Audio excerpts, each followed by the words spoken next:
To put the correct podcast intro on it kind of is what it is. It's one of those days, man. Maniac and I were talking before we got going here. It's one of those eat a whole sleeve of Girl Scout cookie days, man. It's not even 3:00 and I'm ready to call it a day. Maniac, as terrible of a day as I'm having, I hope you're having a better one. Yeah, I'm not playing Madden today, so no. I'm actually cleaning around the house and doing some stuff, getting ready to go get the kids for the spring break from college. Oh, so nice. Spring break is already upon us. What up, Bill? What up, Randy? All right, let's jump into it. We're already here. Week number 4. Your Cardinals beat the Tampa Bay Buccaneers and Kevin 23-17. Jacksonville beats the Colts 23-3. Just moving on, it's a CPU team. Cincinnati and Denver win against James and the Jets 24-9. Dallas beats Nisango 27-14. Mr. Randy and his Denver Broncos wins 38-20 against. We were just talking about him. Why am I simple? Jeez, man, it was escaping me there. Colin with a 38-23 victory over Tim and the Lions. Joker falls and his Buffalo Bills fall to the Patriots and lost Sniper 34-21. Rod and his Commanders with a 35-3 commanding victory, no pun intended, over Little Koch. Atlanta and Cincyburg with a 31-6 dominating victory over Bird. Meek in Seattle with a 24-21 victory over Bill and the Giants. Philadelphia with a big win. Twinkie getting a win over Priest and the Packers 20-17. My Saints fall to James and his Chiefs 30-13. Miami and Massimo with a 24-20 victory over Nipples, who I'm not 100% sure he was around for this one. This might have been a CPU game. Zoe with a big victory. I think this was a CPU game as well. I know it was 34-24 over the Rams. Vegas and the Raiders and J Biles with a 31-20 victory over Roger. And then finally wrapping up week number 4, Pittsburgh with a 42, Byron with a 42-25 victory against Old Timer and the Chargers. Maniac, which one of these you want to talk about? Yeah, there's some good ones here. There were some bad ones too. Yeah, there was some bad ones too. So, and it seemed like there's been a few bad ones. Actually, I have to tell you that the San Francisco and Ram one did end up being actually played by both Oh, okay. owners. There you It go. was going to be started out as a CPU game, and then I guess D Money got free. But Nice win anyway, for Zoe. and since I'm already kind of telling that, we'll just talk about this one. Nice. Um, the Rams here outgained the 49ers actually in total yards, had 419 to 339. Rushing yards, the 49ers are sneaky good on the ground. He's got a couple of good younger, really quick running backs that are kind of hard to get a hold of. He had 97 yards rushing, 242 the pass, and 337 first downs. The Rams actually had more first downs, 20 first downs, moving a lot of chains to 15 for the 49ers. Turnovers, though, and this is one thing that you cannot say about D Money a whole lot of times, but he led this game in turnovers with 4, and his defense didn't get none in return. So, Zoe and the 49ers protecting the ball, and that right there, I mean, was probably the difference in this game. Red zone percentage 83% for the 49ers, 75 for the Rams. Time of possession just a hair advantage for the 49ers. And looking up at the scoreboard for the quarters there, San Francisco actually had a 13-10 lead going into halftime, and then shut out the Rams in the third quarter. Were able to score a touchdown, and then both teams exchanged 2 touchdowns in the fourth quarter. But the one guy I had to talk about, Brock Purdy. I think he's making a case to be the MVP, possibly of the league this season. He's very, very efficient. I just played him yesterday, and man, he was just. I think it was the end of the third quarter before I actually had his first incompletion. Uh, he was just driving me nuts, and he was just very efficient with the football. Darian Edwards, he's been struggling a little bit this season as well. 3 touchdowns, 3 interceptions, 60%. He actually had a better completion percentage than Purdy in this game. Looking over at the rushing attack, though, Jordan James, very underrated kind of guy for the 49ers, but 8 carries, 62 yards, 2 touchdowns. I just have to kind of go by my experience playing this guy. He doesn't go down. He breaks every first tackle that you try to get on him, and he's just a really good running back. Jaden Blue, 9 for 48. The one guy that is going to be, I think, good, which he didn't have a really good game this game, obviously, because he had 11 carries, 18 yards, and a fumble. But I think this McDowell kid from Notre Dame, 5'7", 196, he's eventually going to be probably a starting running back here in the season or two. But he's a pretty good little running back as well. Jarius Tyson getting his touches, 9 receptions, 2 touchdowns, 168 yards. Adonai Mitchell, new pickup for the 49ers. He's been scorching the earth here in the OMFL with 5 receptions, 136 yards, and a touchdown as well. And then Darnell Belton, young wide receiver, big bodied wide receiver from Georgia. 5 receptions, 53 yards. He's just kind of the chain mover. And Mark Bolden didn't do a whole lot this game, but he's a guy that I think you need to watch out for. He's kind of growing into that offense for the 49ers, but 2 receptions, 32 yards, and multiple guys had receptions, and a few guys contributed there as well. Defense, looking at the tackle leader, solo tackle, it's always kind of deceiving. Like the leading tackle was with 3, but total tackles, Jair Brown with 9. Your tackle for loss guy, 3. Henley there with 3 tackles for loss. Jackson also with 2. Fisk with 2. And then your sacks, Jackson, Henley, and Fisk all had sacks, and Jackson actually had 2 in this game. Interception leaders, Hunter for the 49ers, first-year cornerback, had 2 in this game, and Lenore had 1 also for the 49ers. So very good opportunistic game for the 49ers defense, which is really kind of what sealed this game for them. They had good pressure. They had 4 sacks plus 4 turnovers. That's a pretty good recipe for success for the 49ers. Yep. Anytime you can leave a game against the Rams and not turn the ball over, you've done yourself a massive favor. Week number 5, the D Money led Los Angeles Rams again. I guess this game was played.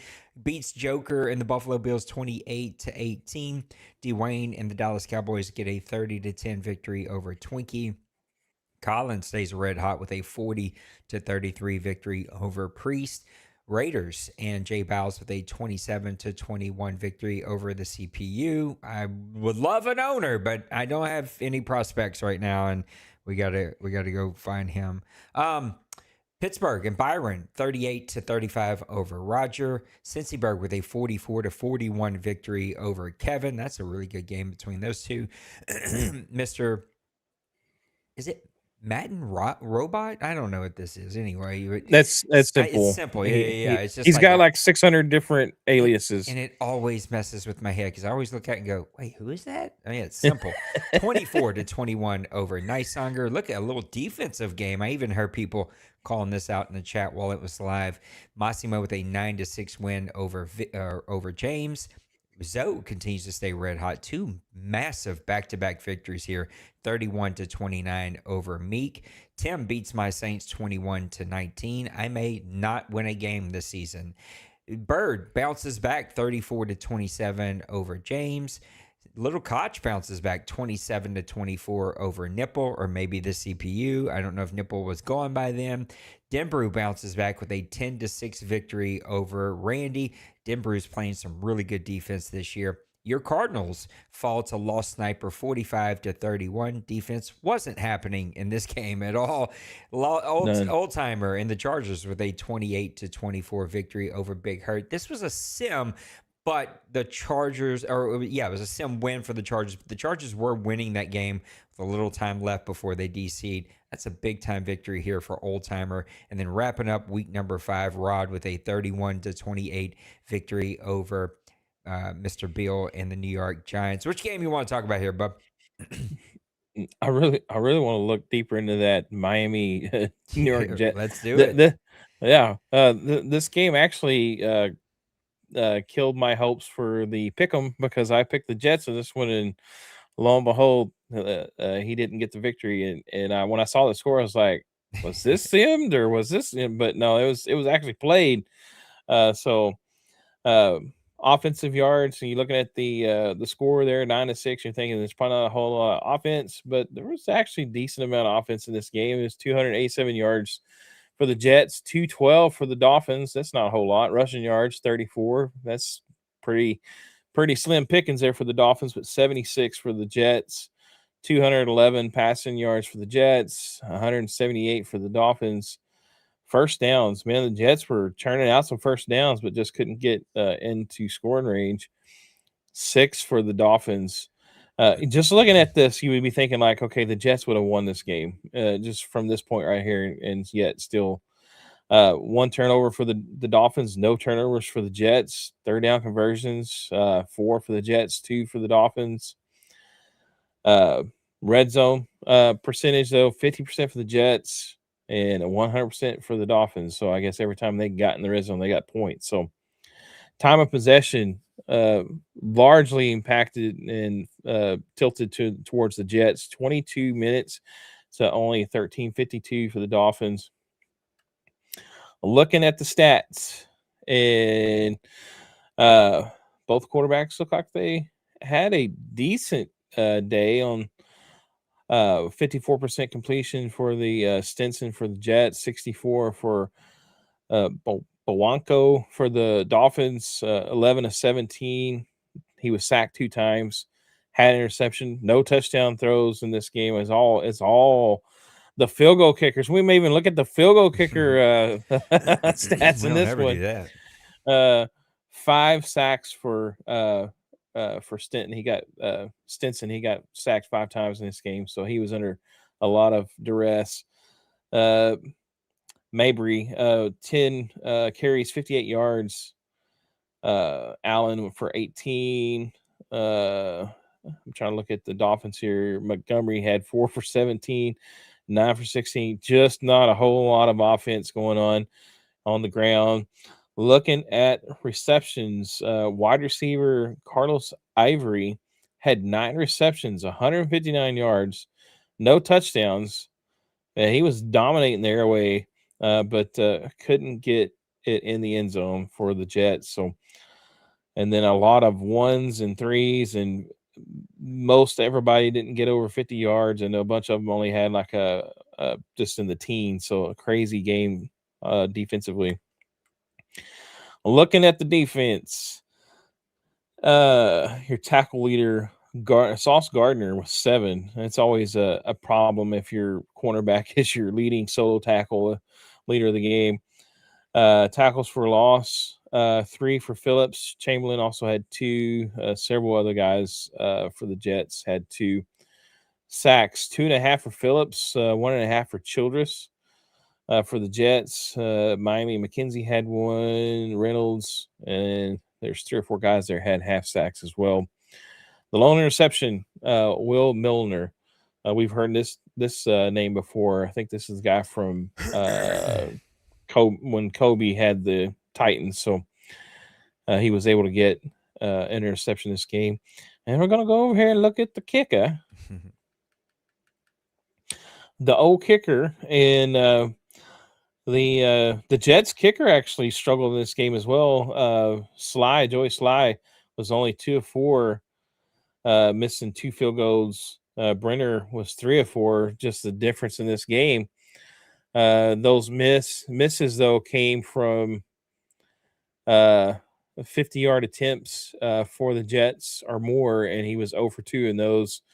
And the Dolphins kicker was 2 of 3 from 50 or more. So Dolphins were just better on the sticks for kicking those long-range field goals in this game. So interesting score and stats in this game, but kind of surprising in the day and age of what the OMFL has been, just aired out, and then you only had 9 and 6 points scored by both these teams in this game. So kind of unusual.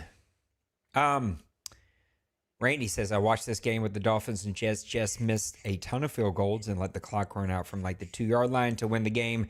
Major sale job from Mr. James, and that's some brotherly love being showed right there. All right, let's look at week number that was 5, right? We're going to go to week number 6. That's where we want to go. Seahawks Dolphins are playing this week. That has not happened. Texans and Colts. Good luck with that one, Mr. Roger. The Cincinnati, golly, I don't know why I always do that. Cincy Bird-led Falcons beat Bill and the Giants 31-7. The Jets and James bounce back and puts up tons of points in this week, 52-49 against Lost Sniper. Big Hurt and Simple will play a little later. Dwayne and Little Koch will play a little later. Denbrew with a 20-0 victory, dominating defense once again for the Cincinnati Bengals there over Nipples. Zoe continues to stay red hot. A tough game against you, but he still gets the victory, 37-30 against Maniacs Cardinals.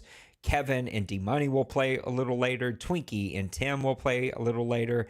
absolutely got dominated last night by Randy and the Denver Broncos 33-13. I literally will not win a game this season. I'm just so over it. Bird with a 34-20 victory over Old Timer and the Chargers. Then a good Well, rivalry game here. I know that Nysonger's still building that team, but these guys all kind of don't like each other there. 37-21 Priest over Nysonger. Not a lot of games here to pick from, but which one do you want to talk about? yeah, I think the reason why I just kind of comment on the no like, I think it's because three of those out of the four have their favorite team in this division. They just can't stand the other teams in real Yeah, life, that's so fair. it kind of boils over into the OMFL. There, there's a couple of games. I guess we're gonna do a twofer for James because we're gonna talk about Lost Sniper, the New England Patriots, and James and the Jets. We go from one extreme to the next. So Talk about the Jets. extremes, brother. You put up 9 points and then you followed it up with a 52 burger.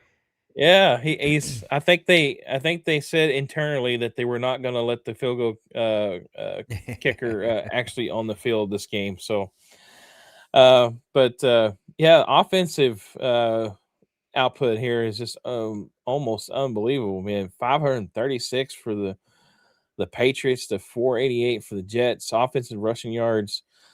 Patriots did actually struggle rushing the ball a little bit, which is kind of surprising because he ran all over me, but maybe it's just because my defense stinks as well. So, but offensive rushing yards for the Jets, 158. So he got his ground game going. Passing yards for the Jets, 330 for them, 456 for the Patriots. So a lost sniper just gets it done through the air. Offensive first downs dominated by the Patriots, 22-15 for the Jets. Turnovers, always got to look at those. Patriots had 4 turnovers. It's always like the underlying story of the game. The team that has a lot of turnovers usually ends up losing or doesn't really help themselves in the win column here. But Jets only had 1 third down conversions. Both teams had 4. Red zone percentage. Really, I guess they had so many red zone opportunities.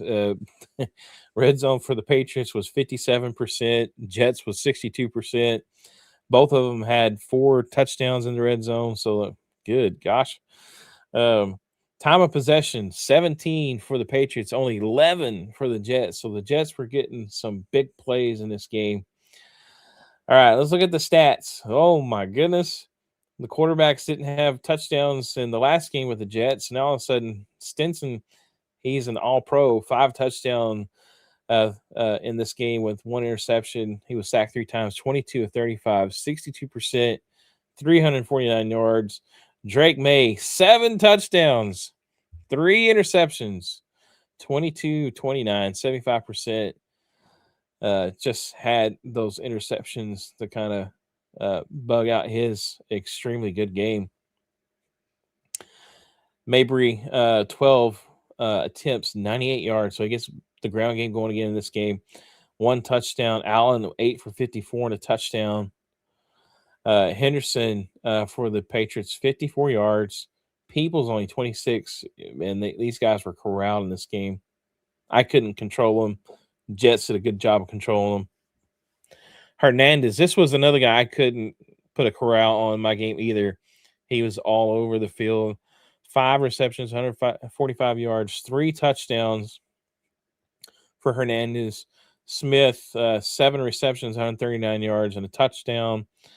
Ricards, he is still getting it done, even getting a little long in the tooth, but man, he's still 6 receptions, 138 yards, 3 touchdowns. So 6 touchdowns between Hernandez and Ricards in this game. And it looked like they had some long plays in this game as Yeah. well. Taylor, 5 for 91. I mean, man, you get a touchdown, you get a touchdown, you get a catch. Everybody got a catch, man. So defense. Let's see if there was anybody that had some good defensive stats.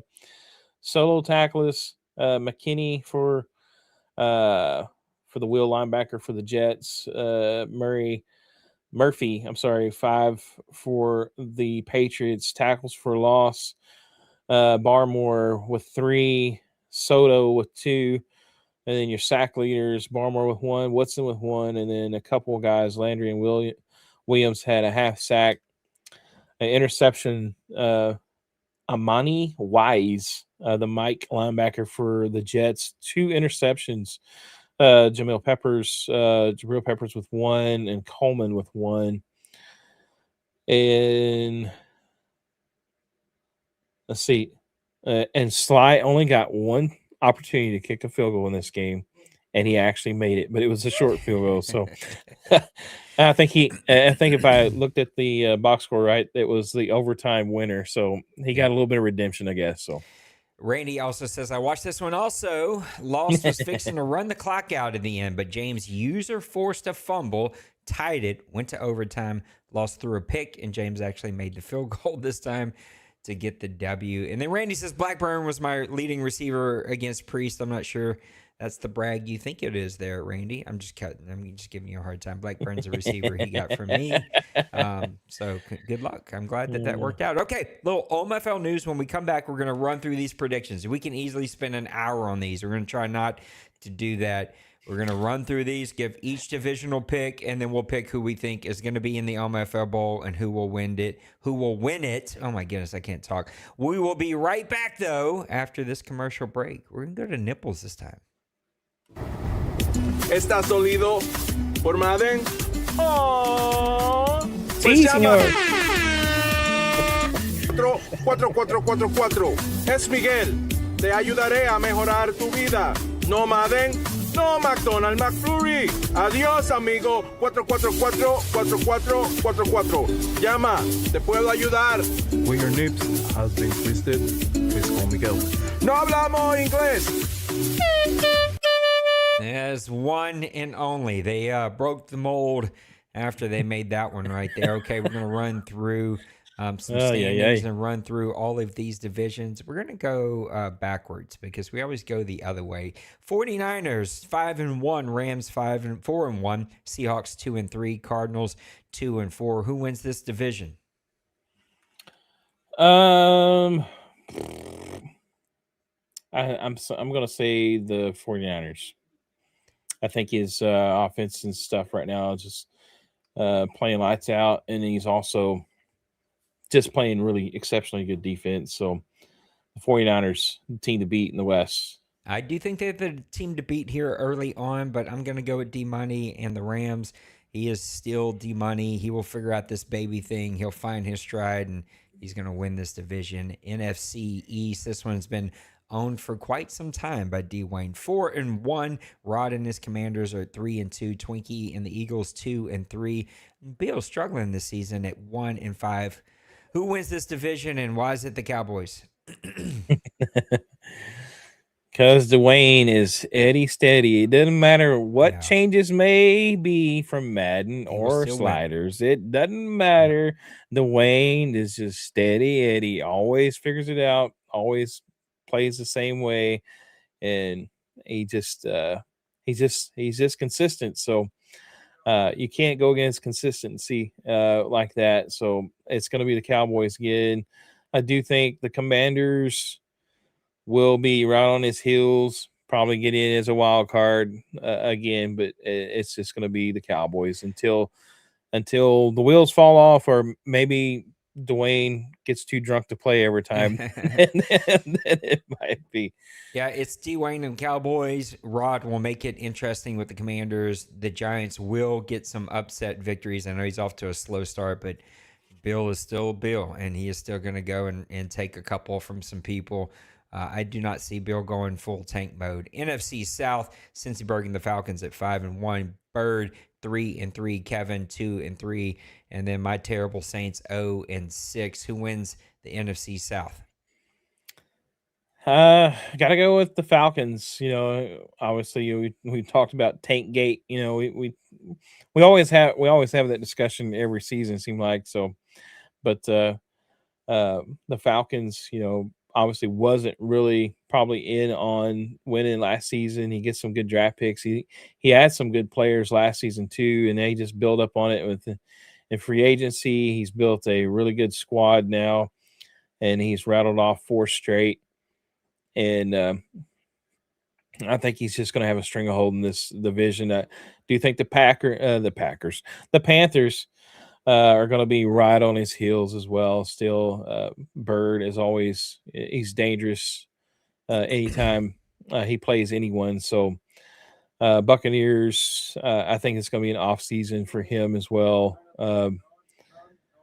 So just give me the Falcons. I just think that Cincy Bird's just playing really good with what he's got right now on his team, and he's playing just lights out on offense. And then it's hard to stop. I mean, especially the way things have kind of been unfolding in Madden. It's more geared for offense, and I think it just kind of fits Cincy style.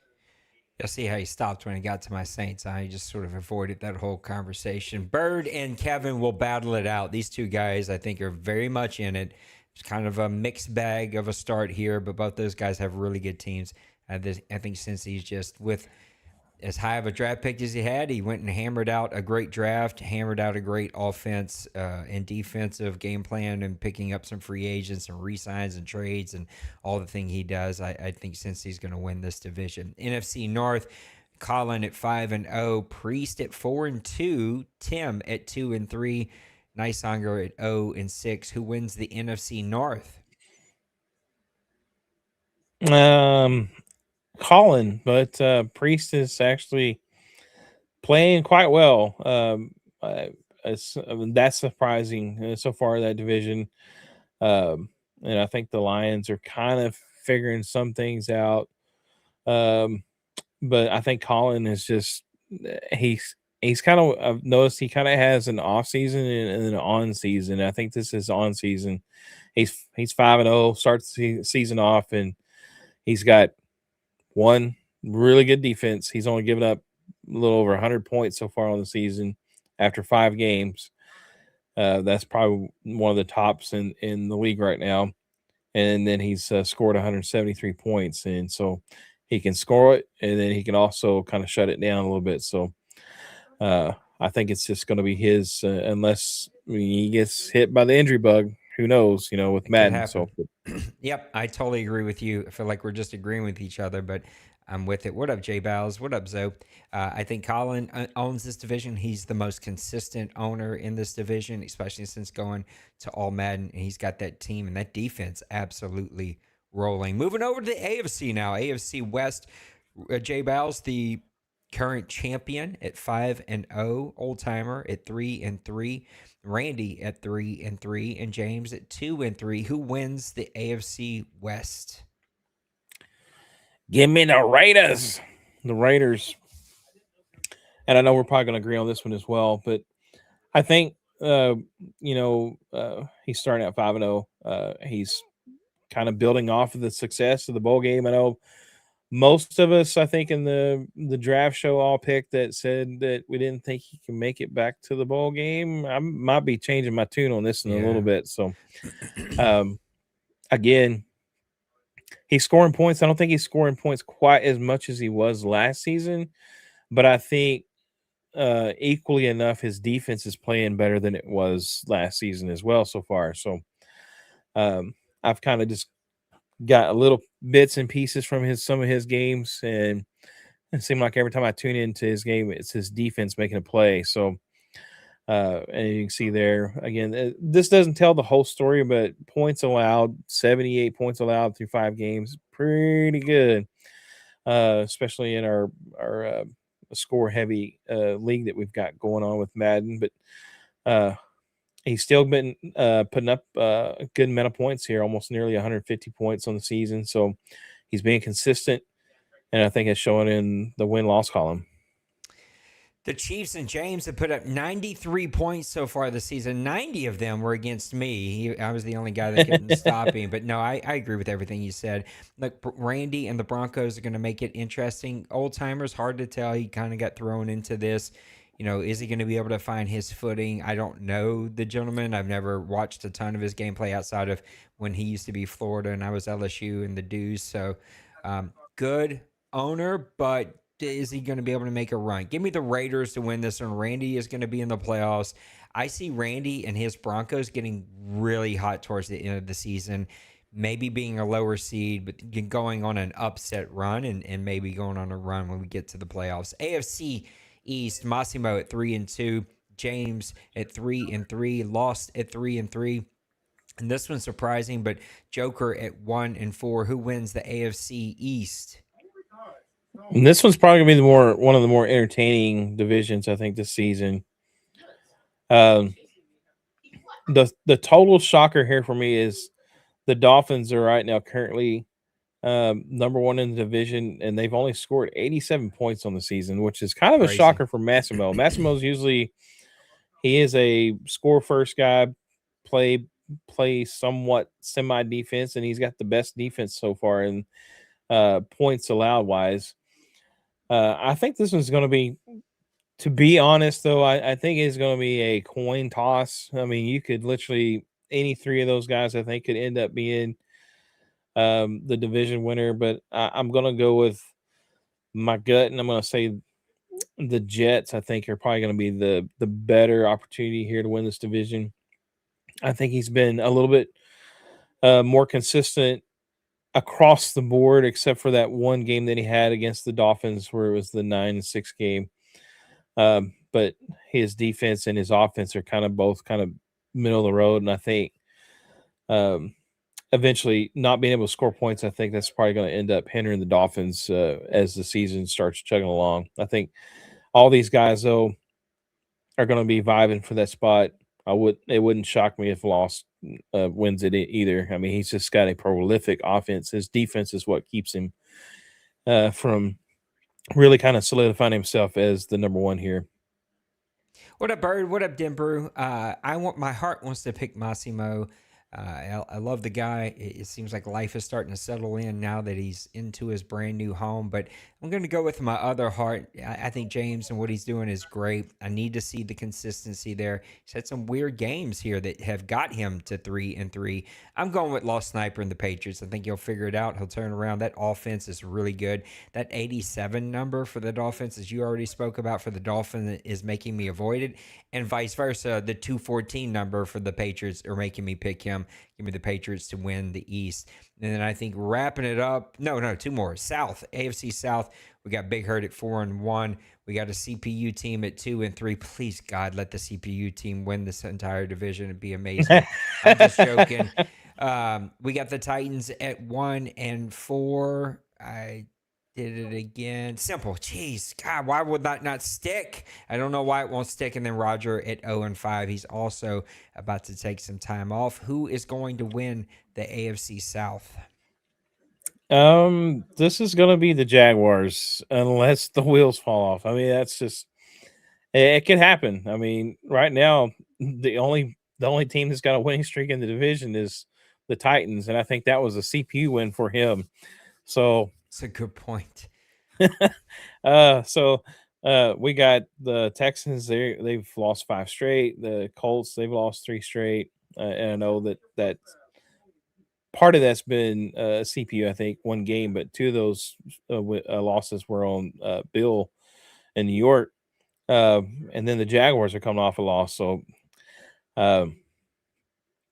it would be kind of shocking if the Colts, the CPU team, actually won this. But I don't think Big Hurt loses this unless he just has some dynamic injuries to some of his core players and kind of derails his effort. But I think this one's kind of cut and dry for the most part. I think it's going to be Jaguars. I'm picking Maniac to win the AFC South since he wants to take over the Colts over here. No, I'm just joking. I'm going Big Hurt and the Jaguars. He's got a really strong team. Look at the points, 161.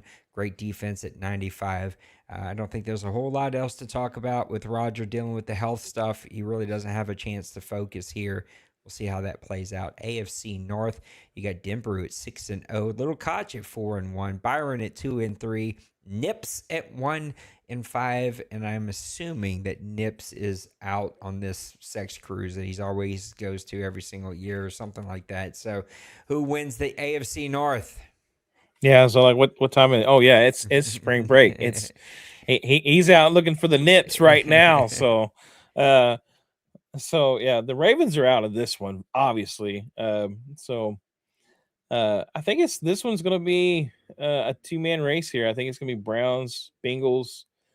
Bengals are off to a red hot start. I mean, it's just like again, he's one of the top defensive teams right now. 6 games in and only 73 points allowed. So I'm assuming he's probably the best defense in the league right now. He picked up a lot of good free agents. He got some really good X Factor type players in free agency, and his offense has always kind of been there. This Madden so far, and I think it's just going to play good for Denver and the Bengals. I had to kind of hesitate. I was like, is it Little Koch or is it Denver? But it's Denver. But I think the Browns have also made some good changes as well, and I think that both these guys are probably going to make the playoffs. But give me the Bengals. Yeah, I'm going Denver and the Bengals. It's good to see them at top. I feel like this was reversed last season. It was like Nipples, Byron, Browns, Bengals, and now it's flipped the other way. Listen, Nipples, he's going to get back. He's going to have a good time. He'll shake off the the rust, and he'll get rolling again late in this season, sort of like what I said with Randy and the Broncos.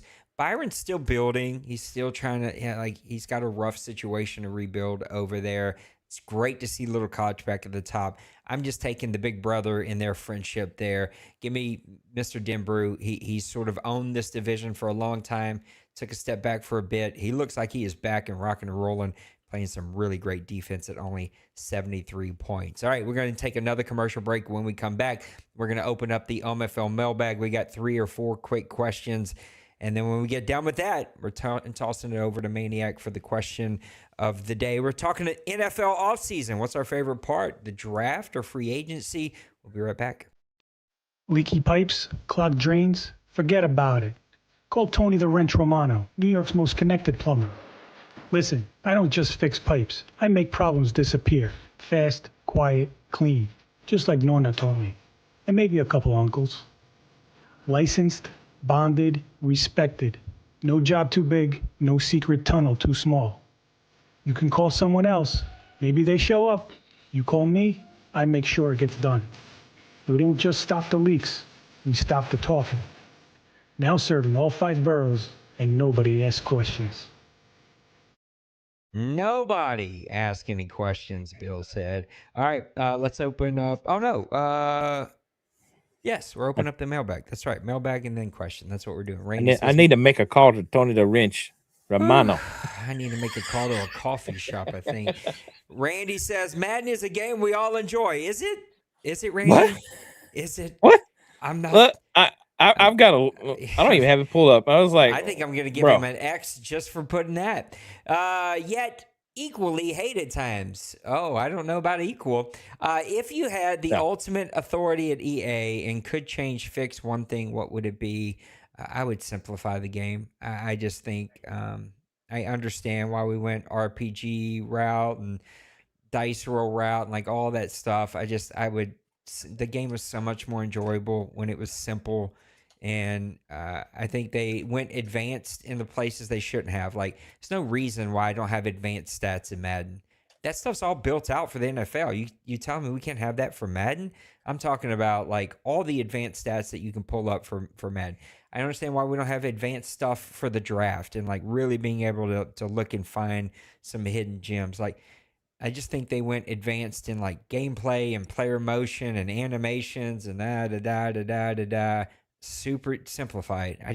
01, 02 is my favorite game because we had the updated graphics from, the old school graphics to the new school, and it was just a simple yet detailed game. Like, you could spend hours in that CFM looking at stats and looking at different stuff. So to me, that's what's missing. What about you, Mr. Maniac? Yeah, I'm gonna go on the same lines here. I think it's got too many gimmicks. I mean, not only do you have X factors, but now you got abilities with coaches and all this other stuff. And I know we've kind of curb tail a lot of that stuff with like how we're running the league and stuff. But I think it's driven so much by that stuff. I think it makes the gameplay so stupid if you're not using it. Yeah. And that's just unfortunate because like my favorite Madden game, and we talked about this, was Madden 05. I know the graphics weren't pretty back then because I mean most of that stuff was played on PlayStation 2, I think. Um, but when you're talking about like immersion and just enjoy the gameplay, um, man, I think I still could probably pop that game in and probably play it and enjoy it more than I've enjoyed this game. And this is, and I'm not just saying because yeah, Maniac's 2-4 right now, and he's saying, man, I was in the playoffs, and Dwayne pointed me out in the chat saying, I've never seen a playoff owner complain so much about this game. Is just it's so bad. I cannot stress it so anymore. It is so bad.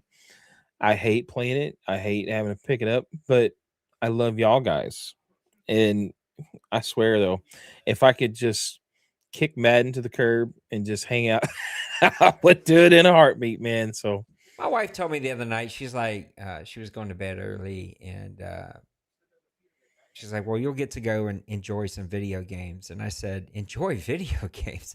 I don't enjoy video games. There ain't a game out there that I enjoy. Not a one. I mean, it's not just Madden. It ain't Battlefield, PUBG. Like they all feel like trash. I only play video games because it is my social connection, my social circle. Um, and it's just sort of, I think games are in a sad state, and I don't see it ever changing. It's never, no one's ever going to hit the Staples reset button. It is what it is, and who knows? Maybe somebody will figure it out. I just feel like these studios are unfocused and just way too. I don't know, just way too many things that can go wrong that flip it on its head. And maybe I am just sour grapes because I can't win, but it is what it is. Cincyberg, he says, your percentage of Raiders. Also, Cincyberg said in the chat, Vision Cone. Screw you, Cincyberg. Your percentage of the Raiders, number one, making it back to the Super Bowl. Number two, going back to back. I think he's 50-50 on both. Listen, I think he's a really, really good team, and he's got a great chance to make this happen. You got to win the first one to even have a chance to do this, period. And he did that. So he's done the hardest part. But it is still the OMFL, and it is still very hard to win in this league. So give me 50-50 on both of those. What do you think? I'm gonna agree with you. I think 50-50 in the draft. None of us guys, I don't think, really gave him even a 10% chance at that point, and he's already kind of proven us wrong. So I think he's up the ante to 50-50 chance here, and like I said, he got the first part of that equation right. I mean, he got the first win, so now he's got the opportunity to go back to back. So, yeah, he's just playing good offensive football. That's for sure. Bill.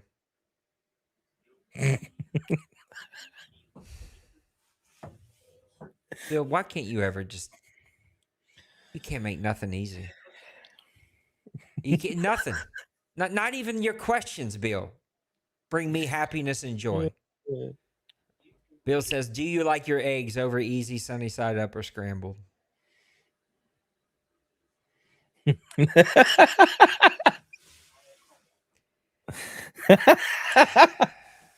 Sunny side up or scrambled, either one of those, I guess. I hate him so much.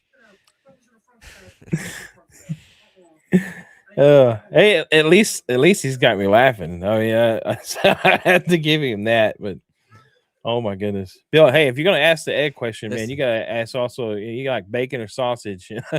Well, you still need to answer this question, but I'm going to give you a hard time. That's a better attempt at making me laugh than yours last night. I was not ready for that laughing last night. Oh, I know. Answer this question. What do you think? How you like your eggs? Do you like eggs? Well, I My guess that wife and should I be the actually go first out and question. eat breakfast quite a bit because with our jobs and stuff. But we got a little mom and pop Mm. restaurant we go in, and this is the question that the waitress always asks. How do you like your eggs? So I like mine over easy, Yeah. medium. So Okay. kind of Yeah, different. yeah.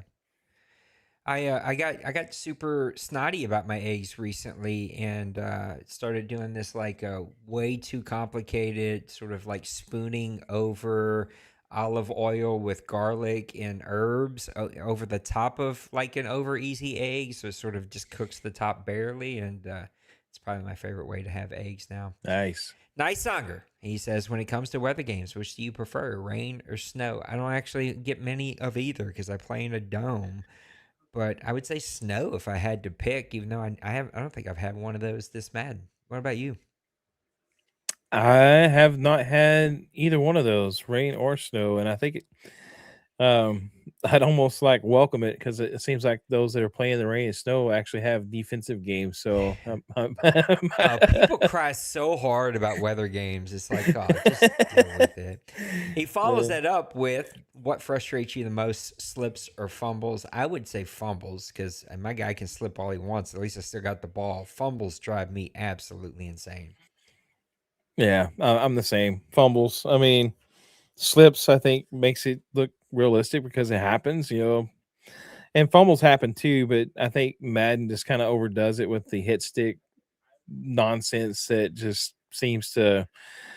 Lots of Um, hit sticks. uh, yeah, and I will say, if you go up against a team that like half of their defensive secondary or more have all hit stick stuff on, and you make the move, get round one, there's always number two waiting for you in the end, and it's usually doesn't end well. So Number two is a great way to describe this, Madden. All right, one more little break, and when we come back, we're going to talk about our favorite part of the NFL offseason, draft or free agency, and then we'll wrap the show up with a thought from Mr. Maniac. We'll be right back.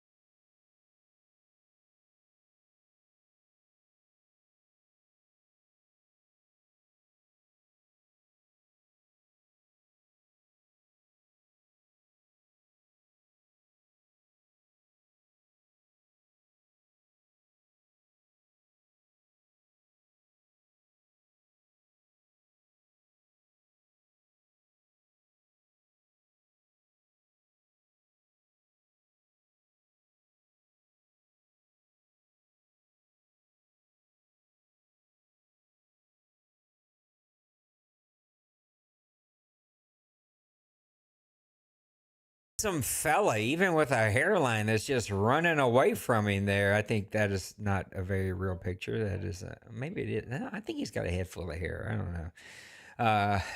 What are we doing? Oh, we're talking about our favorite part of the NFL offseason. I feel like I need a nap after a sleeve. I did not eat this whole sleeve today, but I did eat the whole sleeve over like the course of the week.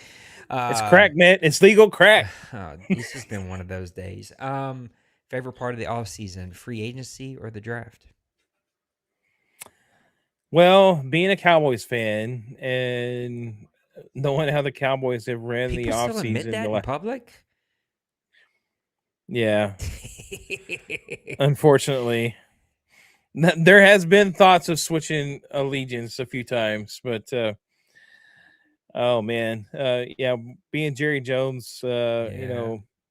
the way he does off season, I will say they did a little bit better this season. We did go out and get I think a playmaker at free safety, but 9 out of 10 times, it's just they bargain bin shop and there's nothing really to get excited about in the free agency, but the draft.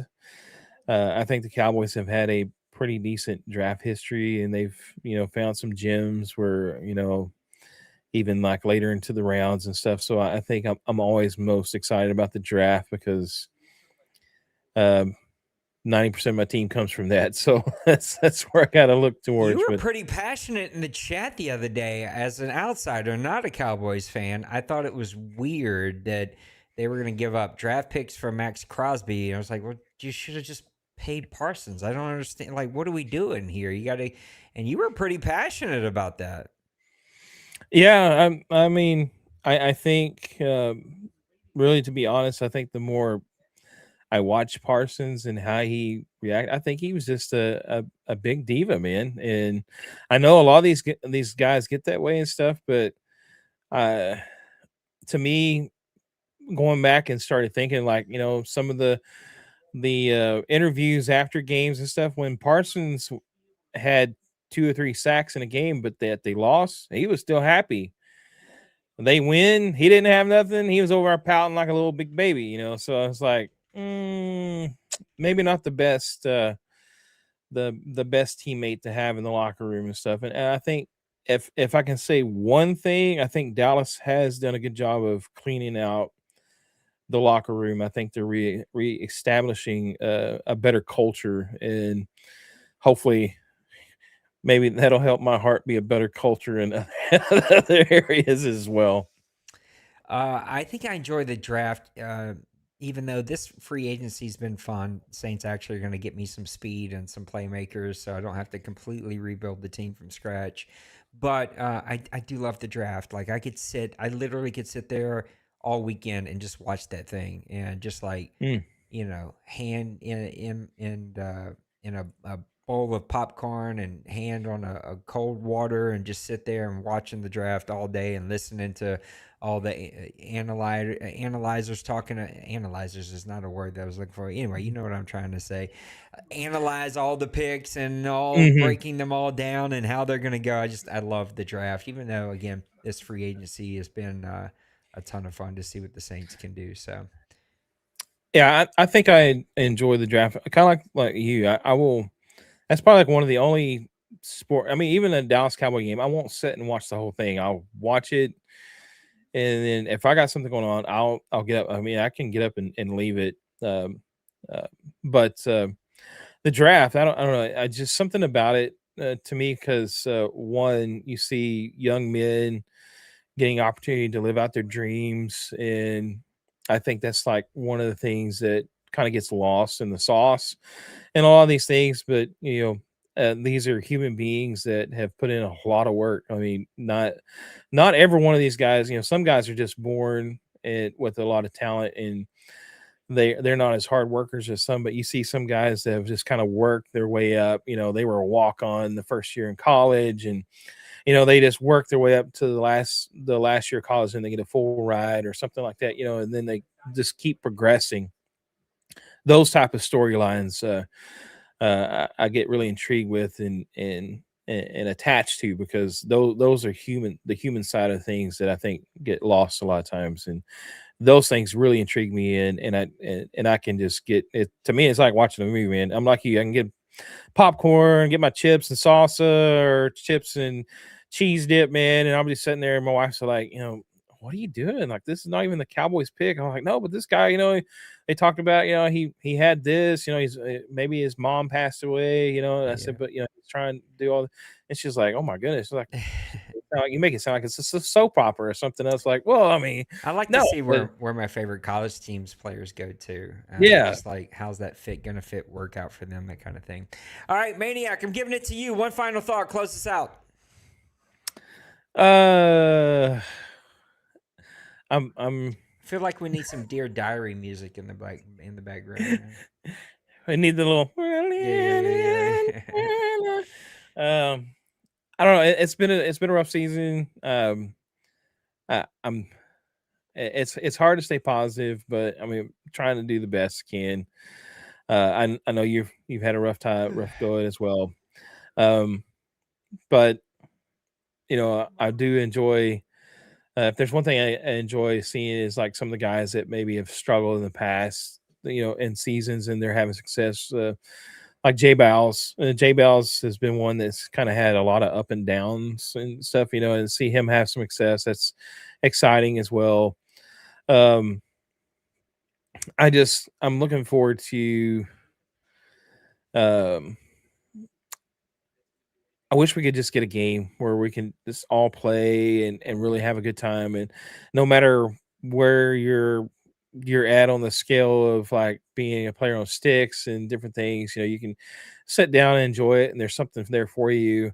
And I think that's just kind of where gaming in general, shooters across the board, Madden, sports games, they try to break it up and stuff. But I think, to me, uh, in each game, whether it be shooters or sports games, I think they're all a lot of it. There may be a problem with, especially like in shooters. I'll say this about shooters: um, the crossplay with those that have computers. Man, I've come across so many different things like these computer players. Man, they got all kinds like wall hacks because they have the capability of installing extra stuff on that game and still being able to play within the server. I'm like, I don't understand how that's even possible.